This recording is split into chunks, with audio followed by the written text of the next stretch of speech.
तो टाइपराइटर के ऊपर जब आदमी लिखता है और अगर गलत लिखता है तो उसको मिटाने में बहुत तकलीफ होती है। So you have to be very diligent, बहुत ध्यान से लिखना पड़ता है। हम गलती नहीं कर सकते।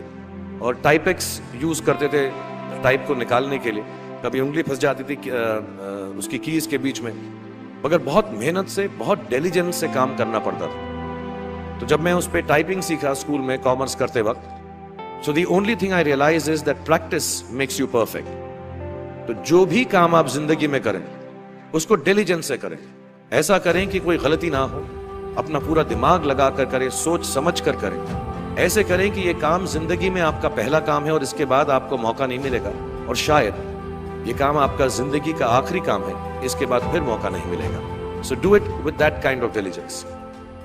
तीसरी चीज, उन्होंने मुझे कैमरा दी थी, क्योंकि बहुत गरीब थे, वो कैमरा चलता नहीं था बिल्कुल भी, सिर्फ उसके व्यू फाइंडर से बड़ी अच्छी अच्छी तस्वीरें दिख जाती थी लेकिन खिंचती बिल्कुल भी नहीं थी। और इससे मुझे उन्होंने सीख दी कि जो हमारी क्रिएटिविटी होती है, हम जो भी, कभी कभी हमारी हॉबी होती है, कभी कभी हमारा उससे प्यार होता है, लेकिन हम उसको अपनी नौकरी नहीं बना सकते, अपना काम नहीं बना सकते। बहुत कम लोग ऐसे फॉर्चुनेट होते हैं जैसे मैं हूं कि जो मेरी हॉबी थी, जिस चीज से मुझे प्यार था, कलाकारी से, एक्टिंग से, वो मेरा पेशा भी बन गया। अमूमन ऐसा होता नहीं है, लेकिन जो हमारी कला है, चाहे वो पोएट्री है, चाहे वो लिखना है, चाहे वो पेंटिंग है, चाहे जो भी चीज, गाना है, अकेले में गाना है, हमारी क्रिएटिविटी जरूरी नहीं है कि दुनिया एक्सेप्ट करे।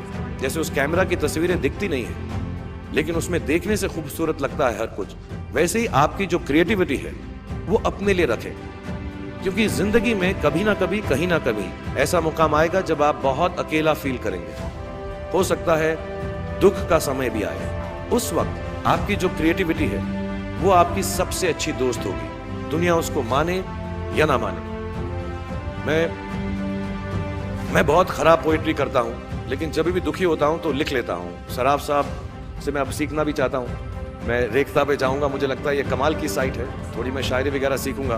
मेरी शायरी बहुत खराब है कि हमने तुम्हारी याद में रो रो के टब भर दिए, वो आए और नहा कर चल दिए।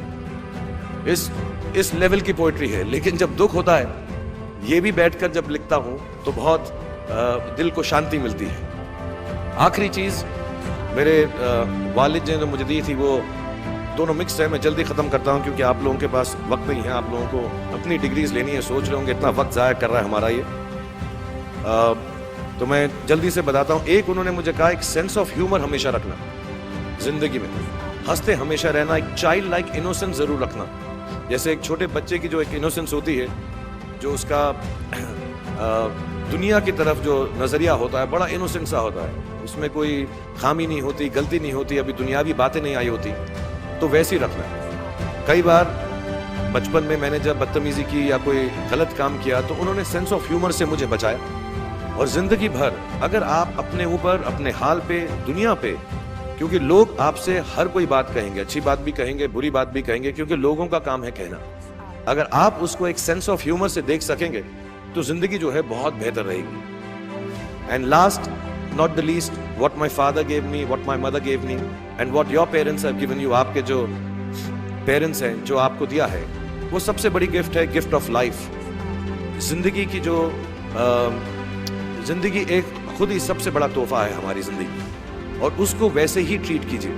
जिंदगी के अंदर जो भी मुकाम आए, जैसी भी चीजें हो, अच्छा हो, बुरा हो, कभी अंधेरा हो, कभी उजाला हो, हर चीज को रिस्पेक्ट कीजिए और जिंदगी में ग्रेस रखिए हर इंसान की तरफ। हर